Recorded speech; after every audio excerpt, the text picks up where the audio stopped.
The Arizona Diamondbacks defeat the Colorado Rockies by the score of 6-4 and win the series 2 out of 3 against the Colorado Rockies.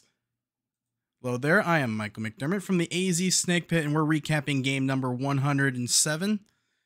As we get into that, make sure to hit the like button, subscribe to the AZ Snake Pit, and turn on notifications. So that way you never miss another upload or game recap in case you didn't catch every detail of the game. So anyway, another come-from-behind win for the Diamondbacks against the Rockies. Although they got good starting pitching in this one, didn't have to overcome it. So the game didn't start off too well for Zach Davies. He ended up throwing 27 pitches in the top of the first inning, and got the final out on a extended strike 3 call. That seemed to be the one area where he was a little bit shaky, but in the first couple innings, but he still did. Second inning, needed a double play ball, hit the first. Walker kind of had a little bit of a shaky throw to second base, but Sergio Alcantara made a great play to get the out at second base and turn to double play, 3-6-1 and double play in the second inning.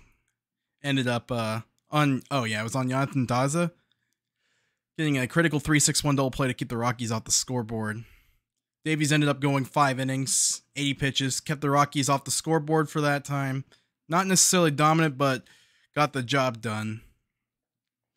So when we go to the bottom of the first, Christian Walker came up against Jose Urena, got a fastball middle of the strike zone, like middle, and hit an absolute tape measure blast to left center field for a 2-run homer. That were the Diamondbacks' first 2 runs of the game for the first 6 innings, and it almost looked like it was going to be enough. But after Davies led the game, Kevin Ginkel had a little bit of a rough outing. Missed on some borderline pitches that didn't get the call on. That led to the walk of McMahon, and a comebacker hit off his foot and took a really weird bounce that resulted into a double. And it just didn't seem to be able to lock back in. He ended up retiring none of the 6 hitters he faced, and the Diamondbacks were down 3-2 with the bases loaded, nobody out. So Joe Mantiply has to get out of that inning with as little damage as possible, which he did. Striking out the first batter, inducing a sac fly for the second out, and ultimately holding the Rockies to a 4-run 6th inning. And that's where the Rockies got all their runs.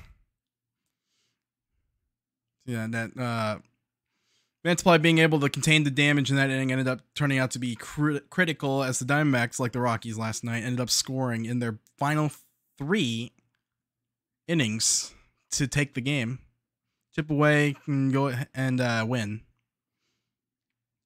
So in the 6th inning, Emmanuel Rivera comes up, gets a fastball up out over the plate, ends up hitting a right center field home run to get the Diamondbacks back on the scoreboard, 4-3. So you just needed someone to deliver one more big hit, and they would be tied. And that big hit came in the 7th inning. Josh Rojas took advantage of a Sergio Alcantara walk by hitting the ball up that short hop the left field wall for a double. Alcantara was able to barely sneak past the tag. It was bang, bang, hand barely beats the tag. In a situation, they say baseball's a game of inches. They're a liar. It's a game of millimeters, if not centimeters. Well, actually, the other way around. Centimeters and not millimeters. So then that tied the game 4-4. D-backs were scored in back-to-back innings. They got great relief pitching from both Mantiply and Chris Devenski. Devenski got 5 outs in the game, and he actually picked up his 2nd win of the series as a result of that. So Devenski was able to pitch around trouble in the 8th inning, gave up a single, I believe. Runner got into the scoring position, but was left there. So Devenski's contributions obviously show up in the stat sheet, as he picked up his first 2 wins of this season. Then we go to the bottom of the 8th inning. The Diamondbacks had something cooking. Alex Colome could not stop bouncing pitches, basically. Couldn't find the strike zone at all. So after a 1-out double by Dalton Varsho, he ended up walking the next 2 hitters on 8 straight pitches. And then while pitching to Alcantara, he ended up balking in the go-ahead run in a situation where there might have been a little bit of confusion between the pitcher and the umpire, where the umpire thought that the pitcher was coming stopped in the middle of delivery, although it might have been just a wind-up thing. But the home plate umpire called a balk that allowed Varsho to score from third. and move up the other runners, which ended up being a critical insurance run as Alcantara lined a sac fly to left field. And you kind of see the difference between last night and today, where Emmanuel Rivera's on the base when the ball's caught, and he's able to easily beat the throw to home.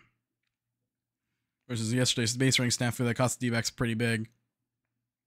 So now with a 6-4 lead, you're 6-4 lead. Melancon, obviously, it's like, don't blow this game. Melancon stinks in tie games. If you want to see how bad, you want to check out the Mark Melancon article that I posted on AZ Snake Pit yesterday. But basically, hitters hit 488 with a OPS above 1100 in a tie game against Mark Melancon this year. It's not very good. So, fortunately, they had a 2-run lead. Melancon's actually been decent in save situations. Batters have a sub 700 OPS against Melancon in a save situation. So they had a 2-run save, although he looked good against Charlie Blackmon, blew him away, got 2 whiffs, one on a curve, one on a high cutter. In the second batter, he jumped ahead of the count, and he was ahead 1-2, but he got a little bit stubborn with the curveball. Bounced 3 straight to walk. Daza comes up against McMahon. McMahon fists a cutter in the left center field. Seems like that guy always seems to be a tough out when they need to get him situation. So then they had runners at first, second. Brendan Rodgers ends up hitting a ground ball to first base. The Walker turns into an out. Now they have second, third, and 2 outs. So you have your choice of pitching to CJ Cron with 2 on. And of course, the way that Cron has hit the Diamondbacks this year, they weren't going to pitch to him. So they wasted no time to walk him, and they decided to face Grichuk. And despite Grichuk's past numbers against Melancon, I think it was like 5-7 going into that bat, Melancon ends up getting Grichuk to hit a broken bat roller to shortstop for the final out of the game. So a little bit shaky grounds in this one, but they pulled it off. And the only thing that counts at the end of the day is the W or the L, and they got the W for both the game and the series. So that puts their total for Chase Field post All-Star break. They've won all 3 series, 7-2, although they'll have to fix their 1-5 road record later this month. Anyways, I thought Sergio Alcantara played a really good game out there as the super sub at shortstop. It'll show up as 1-for-1 in the score sheet, obviously, but single, 2 walks, sac fly, really nice double turning a critical double play. Very good all-around game. So I'm going to make him the player of the game for this one. Anyway, so after this, coming up next, I believe, is a 4-game series against Pittsburgh Pirates. I'll take a look at the Diamondback schedule right up here. Yep, 4-game series against the Pittsburgh Pirates, Monday through Thursday. 3 night games and a day game. So that'll be a chance to see what the Diamondbacks can do against Pittsburgh. Like I said, it would be a good series if they can take 3 of 4 against the team that's most likely in the running to draft either Dylan Cruz or Max Clark next year. However that stuff works out. But it'll be a chance to see the Diamondbacks try and pad their win total against a team they should beat.